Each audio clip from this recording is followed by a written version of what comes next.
recording again. All right. That just looks so painful.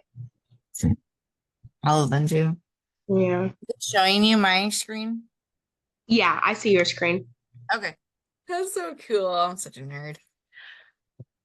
All right. So I'm recording again, so I'll keep going. I don't know if anybody else is going to get back on or not. I'm putting it in the chat. Okay. Say where y'all at. All right. I didn't feel like 40 minutes. No, it wasn't a full 40. I think because I was waiting on people to join for a little bit. Oh, yeah. Oh, well. I think Renee just looked at it. I don't know if she's. Do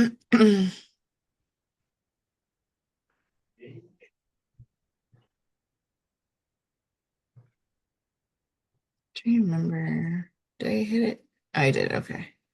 Make sure I was recording again. Okay.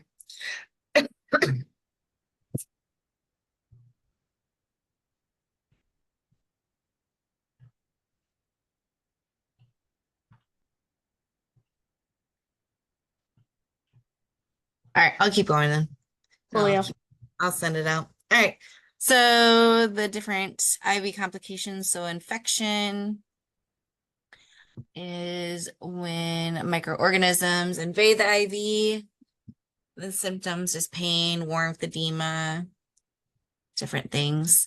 Phlebitis, when the cannula is too large for the vein or improperly secured. So you'll see redness, edema, warmth, and pain. She did mention that red streak. So I feel like that could definitely be in the exam, something about a red streak. Okay. Infiltration. So you're going to definitely see lots of swelling. So that's when the IV fluids or medication leak out and into the surrounding tissue.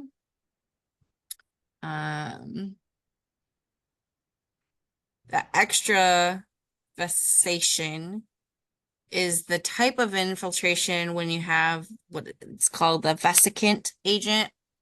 So that's like the cancer treatment. Why can't I think of the name of it? Chemo. So if that got in on the skin or in the tissue, it caused lots of damage, and that's when like all that skin was falling off Oh, and really detrimental to their body. So very bad, worse than infiltration. There's pain, edema, burning. Sometimes they have to have like surgery and things like that for that. They can have a hematoma. So that's when it passes through more than one wall of the vein or pressure's not applied. So you'll see swelling, pain, ecchymosis, which is that type of bruising. And then there's the air embolism. This is huge. This can be fatal. That's when air enters the venous system from the IV. You'll see hypotension, tachycardia, difficulty breathing, cyanosis. So bad things. So I would definitely gonna look over those for sure. So I feel like we didn't really hit on those too hard, yeah. Oh, I think but we just learned about it this week. yeah. So they're not as in my brain as I'd like. Um, let's see. I trying to think what else. We had that thing in lab on those complications. So I might look over that real quick too. But I feel like some of those like interventions were the same for each single one. You remember that? Because it was like give IV fluid or stop infusion. I'm like, that's for like Yeah, every single a one. lot of them were similar. Oh, Yeah, I don't remember talking about sweet shock. but it was on our lab work. I'm Weird. pulling it up.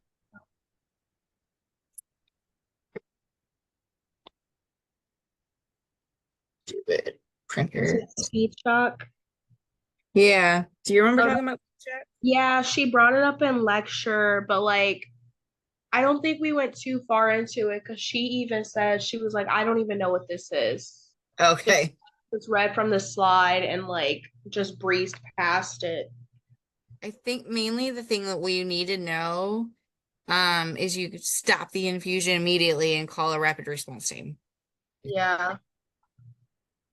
It also says to apply oxygen as well. Okay. They get dizzy, flushed face, headache, chest tightness, and irregular heart rate is what I have in from the homework. Mhm. A way to prevent it is administering an IV at the correct rate, is what I Yeah. have. So it's basically what it says. So it's speed shock. So you're giving the IV way too fast. Hmm. So the venous spasm, that wasn't on that printout. So that one is usually caused by the cold fluid. So that's why we warm up the fluids to prevent that. Hmm. And that was the main thing that we had on that one paper. Which one? The So complications? yeah. So pretty much the biggest thing with venous spasm is warming the fluid before you give it. Hmm. Air embolus, like I said, calling the rapid response team, applying a 100% oxygen. I could see that being on there because she did talk about that at least twice. And then turning on the left side and placing in Trendelberg position. I Oh, feel I like remember. that's, yeah, I remember kind of hitting hard on that. Uh, That's what she said. Hell. Dang it, Jessica. How am I gonna fix that? What happened? Oh no, it's Renee that it won't let her join. Well, I asked her if she was using her laptop because I tried on my iPad and my phone. It Zoom only lets me log in on my laptop. That's weird. I think it has something to do with pop-ups and everything, but Gotcha. Phlebitis. Let's see. So for phlebitis, the nursing intervention is removing the IV, determining the cause, applying warm compress, and then determining the grade. So I feel like the grades might be on there. I gotta go back to that page on the homework. Okay. So grade 0 for phlebitis is there's no clinical symptoms. Grade 1 is there's redness at the access site, sometimes with, sometimes without pain. Hi, Pop. Yes, hello. Grade 2. Sit down, dog. Pain with redness and or edema. Grade 3 is redness, edema, that streak. So that I feel like could be a test question if it's saying red streak.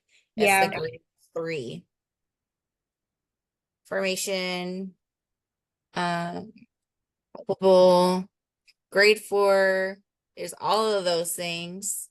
And then purulent drainage. That's the one where she said pus, pus, pus was the grade 4. yeah. So I could see that being a test question. Is the pus pus or a streak? Mm, Trying to think what else she said.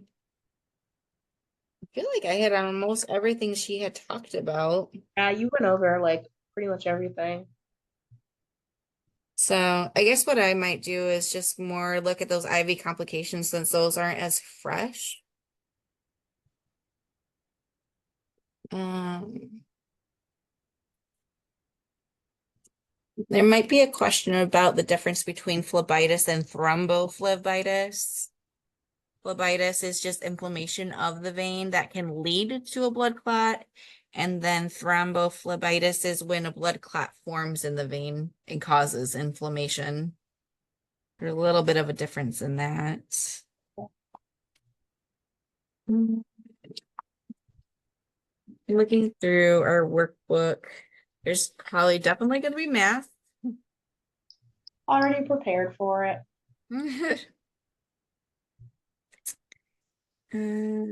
Pulmonary edema. I feel like that's pretty self-explanatory. They're going to be short of breath, distended jugular vein, crackles and wheezes. You want to stop or slow the infusion, monitor fluid balance. Mm, yeah, I feel like those are the main things. Yeah. I feel like I pretty much hit on most everything in the first video, which is good because this one's kind of a crapshoot and all over the place. Alrighty. Anything else that you wanted to go over? Yeah, I think you hit everything. It was a nice little review. All right, perfect. All I right. will send the video out and probably listen to myself tomorrow. All right. All Perfect. I'll see you Tuesday. right, bye.